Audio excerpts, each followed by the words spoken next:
Welcome to the Thriving Christian Artist, the podcast where we hope you connect with God to bust through the roadblocks that have held you back for years, create the work you love, and really live the life you know God created you to live as an artist in His kingdom. I'm Matt Thomas, your host. Let's get started. Well, hey there, welcome to the podcast today. Listen, have you ever heard an interview with a Christian artist who has over a billion views on their social media accounts? Well, you're about to. I've got my friend Josie Lewis here, and Josie is not only an incredible artist, but God is using her in incredible ways to reach artists and to equip artists in what they're called to do artistically in their journey in such powerful ways, not only through her art practice and teaching and book, but also social media. And I'm really excited to have her on the podcast today. Of course, you can, get more information about where to contact her and see her, social media. Maybe you're already following her on Instagram because over 470,000 people are. And so maybe you're one of those folks as well. I know that I am, and you're going to love this interview with Josie. Also, want to remind you, today's podcast is sponsored by the Thriving Christian Artist Conference. You say, I've never heard of that. Well, yeah, it's our first one.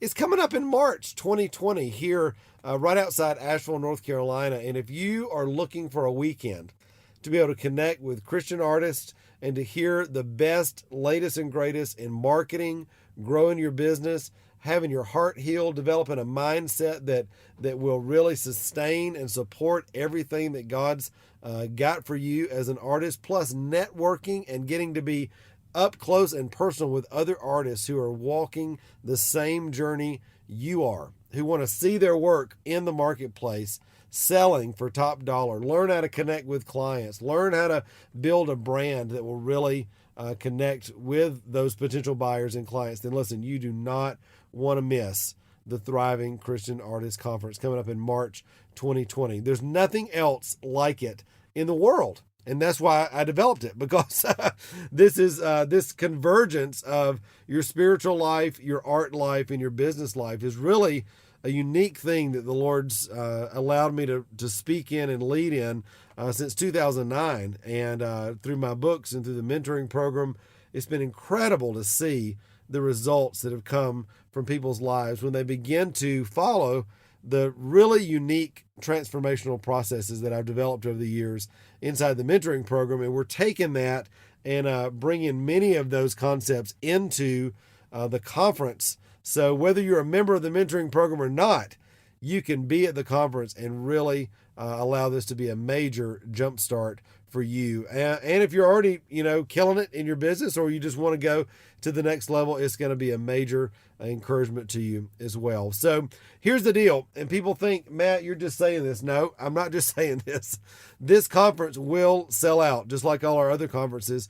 The way we do this is that we ask you to pre-register. And when you pre-register right now, all right, there's no cost involved right now, but that gets your name on a list to get you a $100 discount, early bird discount, and give you all the details about the conference so that the week before we get ready to announce or to release it to the public, we let you guys that are pre-registered register before. And here's the deal, guys. Honestly, the conference could sell out before we even get a chance to open it to the public. So I want to encourage you right now, go to the show notes, click the link, pre-register for the Thriving Christian Artist Conference, get all the details, and begin to make plans to be there with us in March 2020. Listen, there'll be artists there from all over the world, all over America, in just about every creative medium and at every experience level and stage in their journey. There's nobody that's disqualified from being at this conference, and I want to be there with you. I want to meet you. I want to hug your neck. I want you to say, Matt, I'm listening to the podcast, or, hear your story. And who knows, maybe you'll tell me your story at the conference and I'll be like, dude, you need to be on the podcast. We need to do an interview with you. I want to hear your story and share what God's doing in your life. You never, ever know what kind of divine appointments will happen at a conference like that. And I want you to be there with us and all my friends from around the world so that we can continue to pursue the calling that God's got on our life as artists. All right. Well, hey, before we jump into the interview with Josie, I want to just, of course, give a shout out to one of my awesome podcast listeners who's left me a review over here on iTunes. And this one is, now this is a big old name. The name they put on this is Yola Swagnamite. Woo! I mean, that's a name. I think that's like Swahili. Or maybe they just made it up. I don't know. But anyway, they said, this podcast can change your life. Matt Tommy is so authentic in his desire to help Christian artists and artisans. His podcasts have really sparked my artistic journey and keeps me focused on what I need to do to grow and why I'm doing it. I can't encourage any creative person enough to listen to these podcasts. Well, Yola Swagnamite, thank you so much for your testimonial. And I want you to be very, very impressed that I hopefully said your nickname correctly. And honestly, from the bottom of my heart, thanks a lot for leaving a review. And hey, listen, if you're sitting out there and you're like, I listen to this podcast all the time, but I don't think I've ever written a review, do it right now. Just hit the pause button, scroll down to the bottom of all the episodes on iTunes, click write a review, and leave me a little review. And who knows, maybe you'll be one of the reviews that I'll give a shout out to on an upcoming podcast. All right. Well, hey, I'm going to get out of the way, and you're going to love, love, love this interview with my friend, artist, Josie Lewis. Hey, everybody. I'm so glad that you're with me on the podcast today. I've got my new friend, Josie Lewis, with me, who's an incredible artist, and I'm really looking forward to speaking with her today and hearing her story. So, Josie, thanks for being on the podcast with me. Oh, I'm so excited. My pleasure. Thank you. Absolutely. I've had the best time looking at your website and finding out about your work and what you do. And we were talking a little earlier as we were getting started in the podcast, and we were just having a great time. We said, we better stop this and actually hit record because exactly. This is good stuff. So yep. Why don't you give everybody the thumbnail sketch of who you are, what you do creatively, and where you are in the world and all that? Yeah, sure. Yeah. So I've been an artist my whole adult life, and I've been a full-time self-sustaining artist for probably, give or take, a decade. And my dad's a painter, so I came up in a very artistic home, you know. And now the shape of my artistic life is I have a big social media following. And so a lot of the work I do is like video process pieces where people can watch me actually make a painting or, you know, see the process of something that I am undergoing. Wow. Wow. How was that a big transition for you? I mean, going from most of us working privately in the studio to sharing that process with the world? And well, you know, it's an interesting story of how it all came about because I have a BFA in Bachelor's of Fine Arts, and then I went on to get a Master of Fine Arts, which means I've been to college for like 7 years to be an artist, which is the amount of school that lawyers go to school. That's right. For, that's you right. know, You are a lot of art time, you know. And then I married a little later in life, and so it was after grad school, and I had been an artist, you know, plugging away and teaching and, you know, doing stuff. And then we got married, we had a baby right away, everything was great. And then we descended into, it's probably about 3 years of like just devastating pregnancy losses. Miscarriage after miscarriage. We had a full-term stillbirth. It was horrible. Wow. And so during that time, kind of congruently, and who knows, I'm sure it's all connected, but I was also feeling really discouraged as an artist. Yeah. Because I was like a mom for the first time of a small child. I was married, you know, late in life, you know, like, which there's a couple of stressors there. There's all these sure. You know, and then the pregnancy losses. And then I was not feeling like my career as an artist, I didn't feel like I had my tribe, you know, I didn't feel like I had my group. I was like really educated, but I didn't really connect with, you know, just, I don't know what I was perceived. It's a lot of it's in your head, of course, but I just didn't see where I was fit, you know? And so then I kind of quit around the same time that we finally decided to stop trying to be pregnant. You know, we finally made the call, like, we can't this is just too hard on me. I had lots of health issues during that time. It was awful. Yeah. Around that same time, I also was like, and I think I'm just going to wrap up this art thing. Like, I knew I was a creative person. I knew I would never stop making things, right. But I thought, well, maybe I'll write something, or maybe I'll get back to playing the piano, or, you know, I have a lot of interests, you know. But then one of the things that happened is I started making these real simple watercolor paintings. just I'd paint repeated hexagons, Right. and I do slow gradients of color, you know, often in a rainbow, and the reason I use the rainbow is because it was a color spectrum that was already decided for me, Right. you know, so right, I didn't have to think about the palette, you know. I was like, I just will do the spectrum because you know, then I can do these gradients, and I really would like zone out. I'd get, you know, I'd be painting these hexagons in this slow gradient with the rainbow, and I would just it was the only time I felt normal. You know, I'd feel like, oh, I found myself, you know, like, oh, and it was right in the middle of everything, you know, like I was just going through everything with the pregnancy losses, Right. and all that grief and the disappointments and the hormones. I mean, you know, like there's stuff that happens, you know, it's intense, you know. So I really, you know, and then I really felt such a relief and healing from that time of just kind of like dropping in, and it felt like an altered state. Yeah. You know, it almost felt like, you know, I'd had a couple glasses of wine or something, Yeah. you know, like, don't tell anyone, but Exactly. you know, like, that's what I was going to like, say, you know? I think most artists, we realize this, especially artists that know the Lord, we recognize that creative process can be the time where we do feel the most healing, the most close to Him, the place where we hear His voice the clearest. So how is that mixing with your spiritual life during all that? Because I'm sure that kind of led into chaos as well. And where's God in the middle of this, you know? Yeah, absolutely. So I think that what I was doing and just continue to do and had been doing, it wasn't like a new thing for me. It was just, I was getting into this like intuitive flow state that was meditative, a lot like prayer.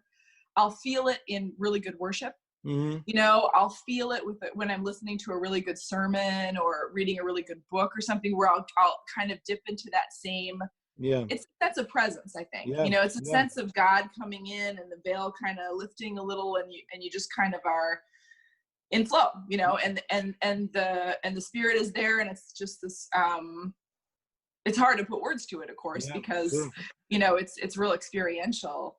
And so for sure during that time, you know, I was like following my intuitive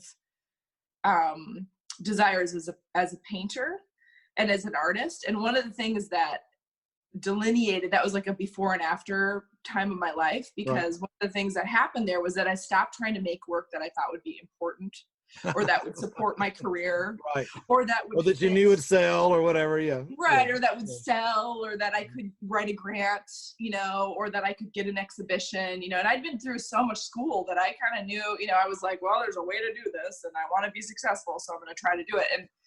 And I just started doing really what my heart was telling me to do. And it had to do with relief and healing and pleasure, you know, and just enjoying the material. So then at that same time, I did not think of those works as anything but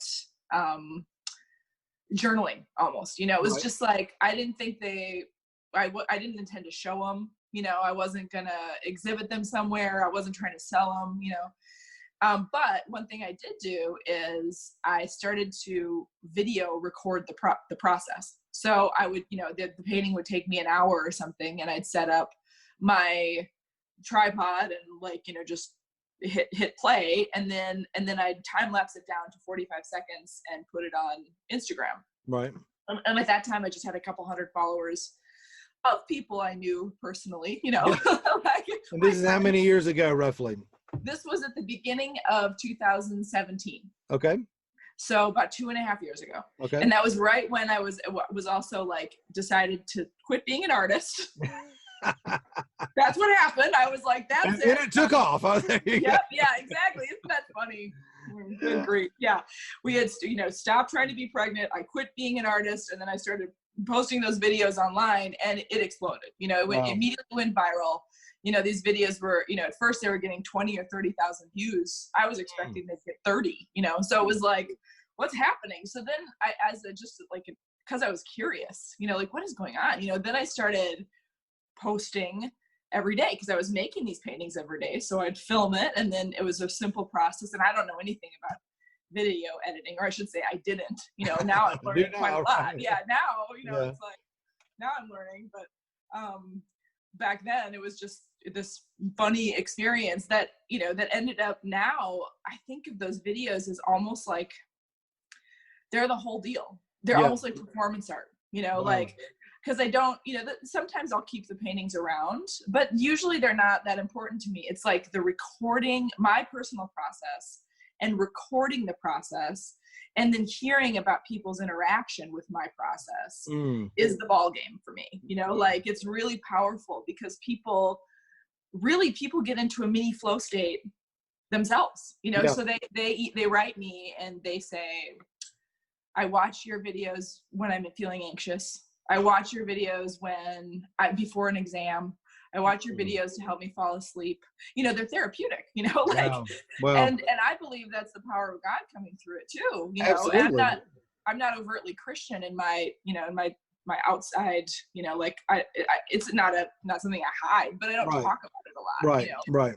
But I think that people feel it anyway, like they feel. Well, I think that's the beauty of what we do as artists is the mystery, right? That we can create this thing and put it out there, and God chooses to use it however he's going to use it. And for sure. I wanted to, just kind of zero in on something that you're talking about just in marketing in general, because I'm always telling artists in the mentoring program, they're like, what do I make? Do I make things that I know will sell versus what I love?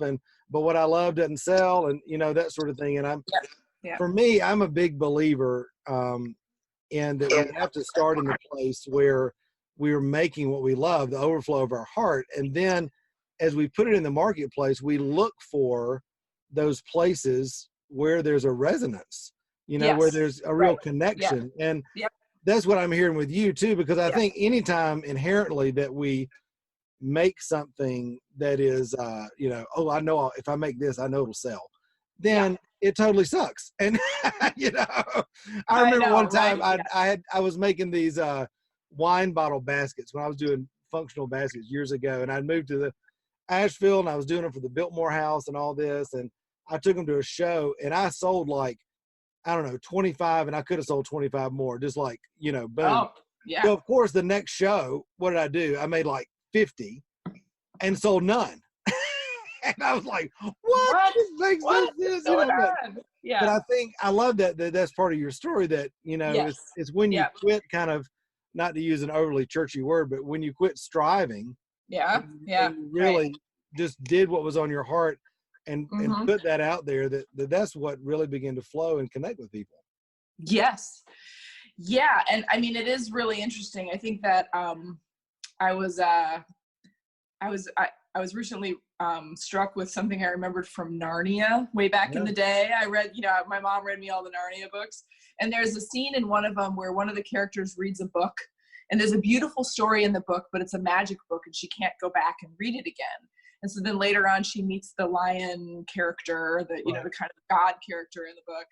And she says, Aslan, can I ever read that story again? And he said, I'll be singing you that story for the rest of your life. Wow. And I think that that's like the call of our lives. I'm getting a little teary just thinking about it. A little bit emotional. That's right. It happens a lot, so don't be alarmed. Yeah.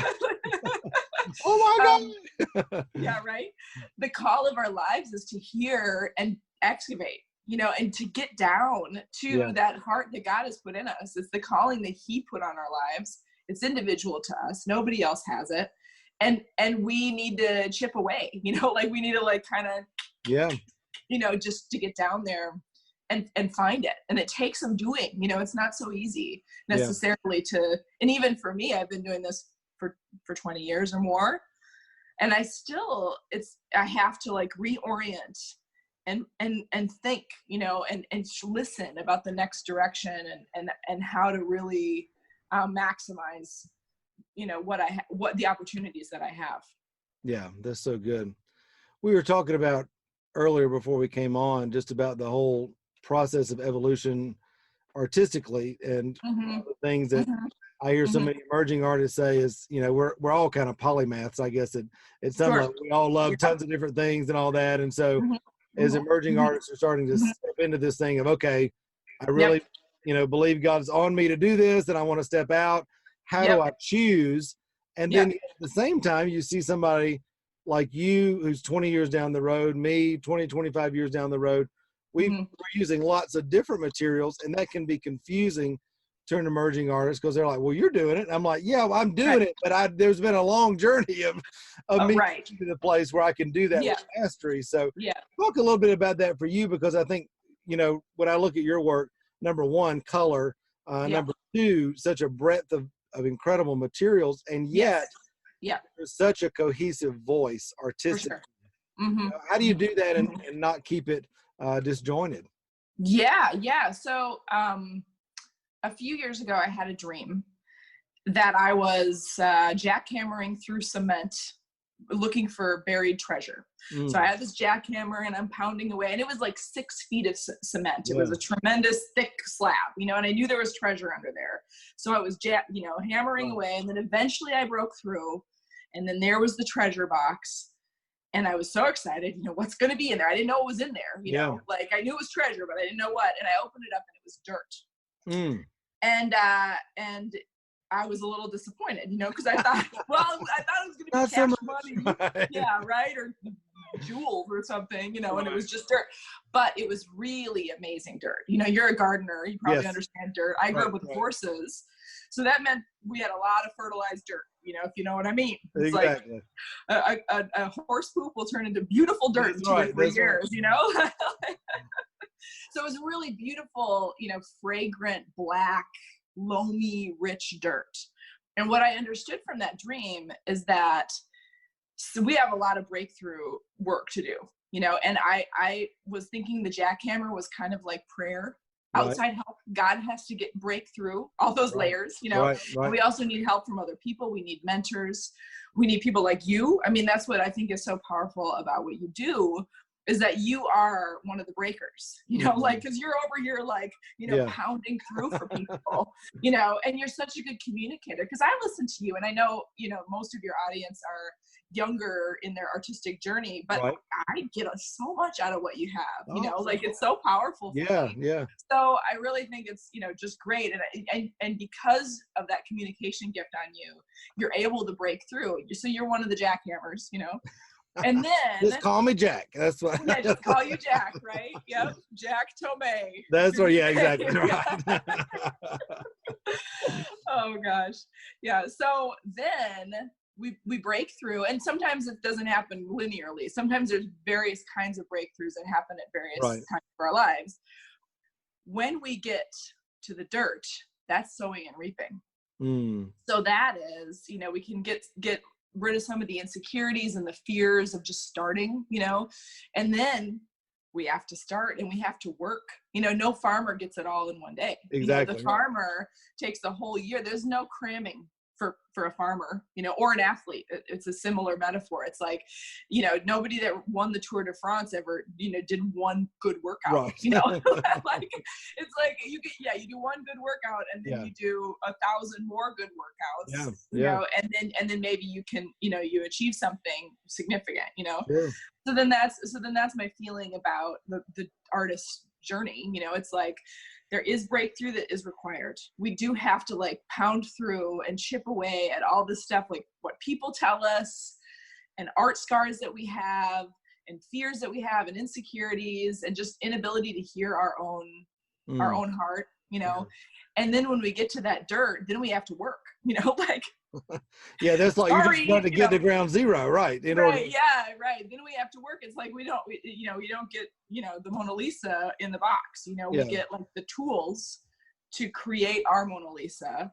But then it requires dedication. So that's like kind of the bad news. But the good news is the process is so pleasurable, like even if you are new to something, if you get through some, like there's sometimes there's just if somebody handed me a guitar, it would feel weird for me to even hold it, I wouldn't even know how to do it. So somebody would have to teach me, like, okay, this is how you hold it, and these are the 3 main chords. And then if I practice a little bit, eventually I would get into where I could find flow, and then it's a little addictive, then then it's like, ooh, I can play a G, G, and that's the same thing that happened with art. Like we get a little bit of knowledge about how to do it, and then immediately, even if my guitar playing isn't going to be that interesting to anybody else, right? it's rewarding to me, Right. So then if I can like dig into that and kind of leverage that pleasurable, addictive nature of just enjoying the process, then that means it won't be like a slog, like, well, here I am doing another workout. It's like, oh, here I am, Yeah. in my studio, and I get to, Absolutely. You use that word flow a lot. Yes. You may mean that in an intuitive way, but I'm interested. Do you know the work of Csikszentmihalyi, that Oh, yes. the theory of flow and Absolutely. Yep. challenge and all that? I mean, I Yep. just knew that through everything you're talking about, because I Yep. think for all of us, as soon as we develop mastery in something, we get bored, and then we need to up the challenge. Yep. So that we can develop mastery to meet that. And that's, I think, been so important for me, and realizing that God is in the middle of that, because I call it being filled and skilled. So many artists over here on one side, and they've got the infilling of the Holy Spirit. God's got all this vision and purpose on their life and that sort of thing. And yet somehow they think skill development and the pushing, the jackhammering, if you will, is somehow unrelated to that, because it doesn't seem as fun or flowy or intuitive or whatever. And they're both required. That's what I hear you saying. Yeah. Well, I actually just gave a TED talk on flow. Awesome. Using the Csikszentmihalyi's material as a basis. There's lots of amazing research on flow. Yes. And like the definition for flow is like a optimal brain state of deep concentration. And it's highly pleasurable. It's addictive. Yes. And one of the things that I think is so amazing about flow, like there's a number of different ways that we get into flow. There's a checklist, but one of the things that I think is most fascinating is that it has to do with the challenge level. Yes. And there was some research on this, like what is the level of challenge that you need to present yourself to find yourself in a flow state. So 0% meaning it's like watching TV, there's no challenge, you're bored. 100% meaning you're beyond frustrated and it's the worst thing ever. So when I ask people, because I talk about this a lot, I ask people like, well, what do you think it is? And they're like, well, 50%, 75, it's 4. Wow. 4% is the level of difficulty that we need to target to get ourselves into flow. And so I think one thing that happens, I've seen this story so many times. You have some person, they have always wanted to paint with oils. Right.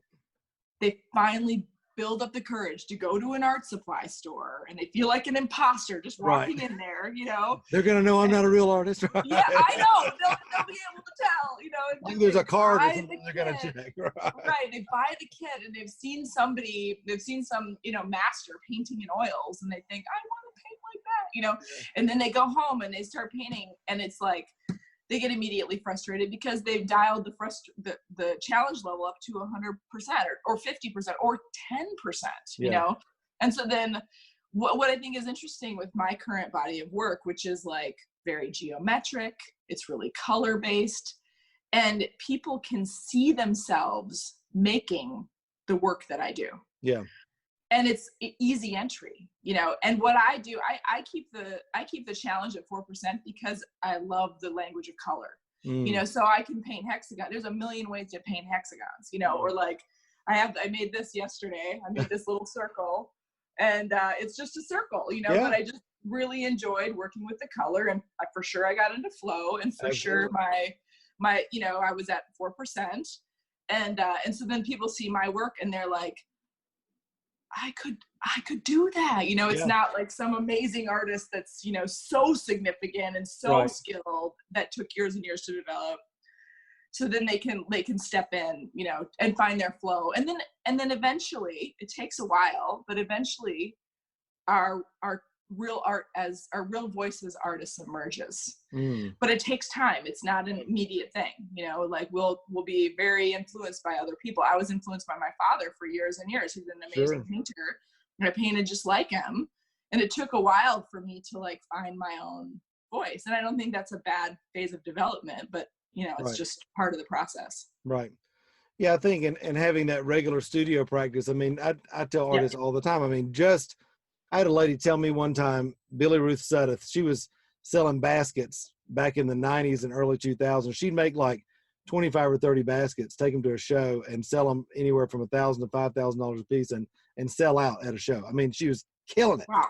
And I was like, Billy Ruth, you got to tell me how to do this, honey. I mean, I have to know how to do it. But you know, she said, every day I did something with my baskets. Yep. And I've just always taken that to heart. It's like, it's not, you know, that you ever do this huge thing once, but you're doing the little things over and over, that our life is the fruit of our habits. And, you know, being in that just habitual studio space, committing to come in every day, whether it's at your kitchen table or in a studio like we're both blessed to have or whatever, a place to work, it's so huge. How do you determine when, because you really move through materials and concepts and that sort of thing pretty freely.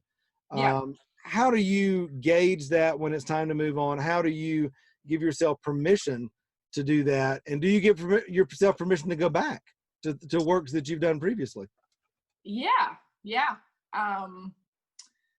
Well, you know, for me these days, it's all about time management. And for me, it's really the best way for me to work is to block off, even like days or a week, maybe, to be with one material that I'm interested in pursuing.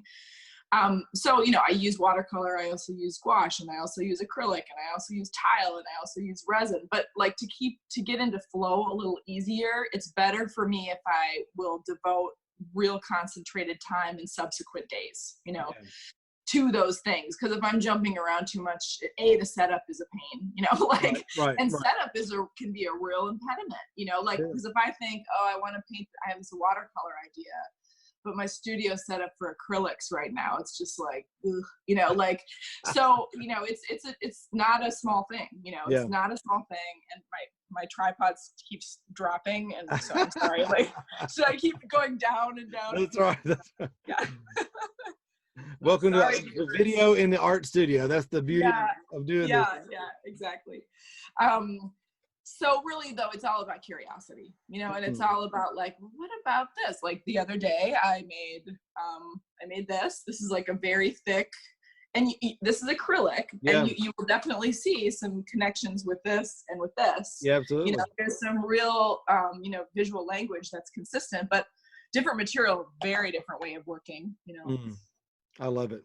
You know, for me, I think about that when people always ask me, well, Matt, how long does it take to make a basket? I'm like, well, I can't even tell you that. I mean, because you know, I go in the woods, I'm chopping down the tree. You know, I'm collecting materials all year. I'm sure when it dries, right? You know, I got materials everywhere, and it's then you walk in, and I got an hour to heat up the water and the encaustic and all this, and that's just the time that you're getting ready. And so I think, for people that are serious about pursuing their work, having a space and I mean, how did your space start out? Because not everybody, we don't always start out with a big studio. For me, I mean, I started working on the back porch years ago. I went to I got a shed. I was so excited. I got a shed. You know, and a he shed, not a she shed, but a he shed. Right, a he shed. How did you start out, and then how's your studio grown over the years? I, you know, just one comment on something you were saying about the process of getting ready. That usually has bothered me up to and including, like, you know, I have my ceiling mounted camera is right above me here, and I like just getting the camera set, and because I record everything and I have lights, and it's like there's a lot of just, you know, there'll be a good prep period before I get to the meat, you know, like before I get to the color, you know. Exactly. But I recently had this revelation. I was thinking about the priests in the Old Testament who, like, every part of their service as Levitical priests was holy. So their garments were holy, and their, you know, I don't know all the steps that they went through, but everything they did was real, anointed, and they treated it with like a lot of respect. And so I've started to think about my space like that, and even the prep work that leads me to the cleaning, you know, cleaning the studio and organizing the paints, because I can, when we finish here, I'll give a little tour of what my space is so you can see what it looks like. But it's like, it gets messy real quick, you know, like there's a lot of stuff going on, and it gets frustrating, but not if I regard it. I mean, this is a new practice for me, so I'm learning this one, but it's like, not if I regard it as holy. Like all of these things are instruments to channeling God in me, you know, Yeah. and being able to express what my soul is, you know, desiring. That's so good. So anyway, I just hired a studio assistant, and I embrace the fact that I work in a rat's nest, and that's just yeah, what right. It didn't look that bad. I mean, you had a lot of amazing things around, but yeah, people always come in, well. they're like, "It's so organized." I'm like, I have nothing to do with it. I'm like, Oh, somebody else does it. Nice. yeah, Kathy does all that. Thank God Yeah. for her, and I just Right. sit over there in my little vine pile, and Yeah. I'm Yeah. working away. So, hey, let me ask you this. You know, I know when you look at your website, your Instagram, you know, somebody like you that's been doing this a long time, Yep. millions and millions of views on social media, Billion. and that sort of, isn't that crazy? Yeah. And B, Yeah. and crazy. Billions with a B. Yep. Mm-hmm. Talk about, if you're willing to, how you have done what you do artistically and been able to monetize that in a way Sure. that is very Mm-hmm. non-traditional. Yep. Because we've not talked about this. I don't know how from a business perspective, how that looks for you, but talk about that, because I'm sure people will be interested in, gosh, she's doing all this stuff on Instagram, but is she getting paid from that? How does she make money? Does she sell her art? That sort of thing. So how does that work? Yeah. Yeah. Well, I noticed the other day it must have been an email you sent out or something, that you were talking about the $800 billion industry around the arts. And I came across that data a while ago and kind of blew my mind. It's more money. We generate more income than we spend on national defense through the arts. Wow. More. So as long as the art is more than defense, I think we're good. We're good. Let's try to keep it that way. That's right. That's art right. more than defense. That's right. You know, I hope that's not too political, but that's right. I'm with you. So. Right. So yeah, art more than defense. And then one of the things in that article, which is brilliant, I don't know if you have a link to it that you can share. Yeah, in the show notes we can put that there. Yeah. Yeah, it's really good. One of the things one of the breakouts was, it talked about the artist entrepreneur. So there's a lot of people that get income from the arts industry, but they were including the janitor at the theater, you know, so not necessarily a creative, but someone who has a job based on the theater, you know, or based on whatever, the museum. But there was a breakout of artist entrepreneurs, and putting those two words together for me was like revelatory. Yeah. Because, you know, artists tend to possibly, maybe this is just a cliche, but sometimes they are, you know, like they just want to make the work, and, you know, it's hard to like buckle down and think about like, how do we, you know, like, how do we monetize this? How do we sell it? How do we, you know, get our work out there? All of those things, you know, but adding the word entrepreneur to that was so helpful for me, because it's like in my work as an artist, I'm the artist, creative direction, research and development, janitor, we mentioned that. Like, I actually have an assistant too, and I still end up, you know, doing stuff I don't want to do. You know, it's like, it's just part of the deal. I got to reply to the emails. I got to customer service because I ship a lot of stuff. I've got to ship stuff. I do drop shipping out of my house. You know, it's like, I've got to have financial records. I mean, there's so many things that an artist that's trying to make money needs to do, whether it's a side hustle or a full-time gig. It's like, there's a lot of steps to that. So I think that it's important to just be real about that. You know, like it's not so easy. You know, it's not so easy to own a small business, and that's what artists do. And that's what it is. I mean, honestly, absolutely. Yep. And I tell people, you know, like, I don't think that should dissuade people from pursuing their creative hearts and passions and curiosities. Like, I'm never going. I box. In my other life, I like go to the gym where I box. That's my workout. I'm never going to compete as a boxer. Right. You know, but it's a workout that works for me. And it's like it's a great upper body thing. And I go there and I just kind of flail around, and it's great. You know, I'm never going to be a professional boxer. Right. Like, shocker. But no, I'm never going to, you know? So then it's like, if somebody wants to paint watercolors, like, they don't have to be a professional. They don't have to sell it to reap the benefits for themselves, you know, because I think reality is important here, you know, like it isn't easy, you know? Yeah, absolutely. I mean, I always tell people, you can't have business vision, but hobby habits. Yep. I mean, Yep. because if Right. you Yep. treat your business like a hobby, you're going to have hobby results. And so, Yeah. you Yeah. know, Yeah. I love it in the mentoring program. We had a woman about a year ago. She was scared to death. Tina was her name. Tina, if you're listening, I'm so proud of you still. But she was like, for a year, she was freaked out because I was telling them all the time, listen, you need to get an accountant that you trust. You need to get an attorney that you like. Go get your business set up. I mean, legit, the whole deal, Right. you know. Yeah. And Yeah. she took one day though, and it was like a big old breath, and she did everything in one day. She wouldn't like had all these meetings, and at the end of it, she was like, "I rock! This is awesome!" you know. But she got legit, and the enemy couldn't, you know, hit her with fear anymore, and all that kind of stuff. And you know, for me, like as I look at my business over the years, I think we all go through different seasons. Like when I was first starting out, I was teaching a lot more than I was making. Nowadays, my work is primarily commissioned work, but I've got books now, the mentoring program. But I think, again, echoing what you're saying, for artists, I think we're by nature polymaths, and we inherently kind of pursue multiple streams of income. And I don't know about for you, but in my art business, that has really been a major sustaining force in helping me to make a living and do the things that I do successfully. Yeah.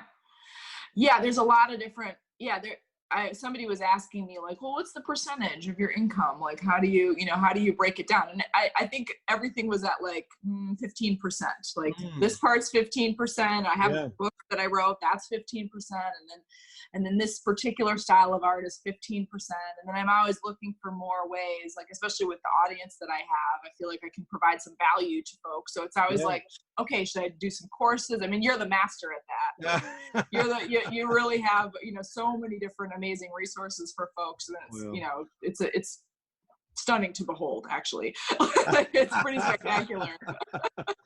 Well, you know, again, I think it comes, I'm a real big believer in that kingdom principle: be fruitful first and then multiply. And it's like, because, you know, I think we only have the authority to speak on and share the things that God's worked in and through our life. And that's, I think that's the thing I'm always telling people about the mentoring program or courses I've done or whatever. I'm like, this is not just stuff I came up with. This is like my journey for the last 25 years, and yours the same. And I think when you do that authentically, that's where you really see kind of the whoosh of the Spirit and the momentum get behind that. So well, Josie, I know people are going to want to connect with you and even more to be a part of your circle of influence in your world.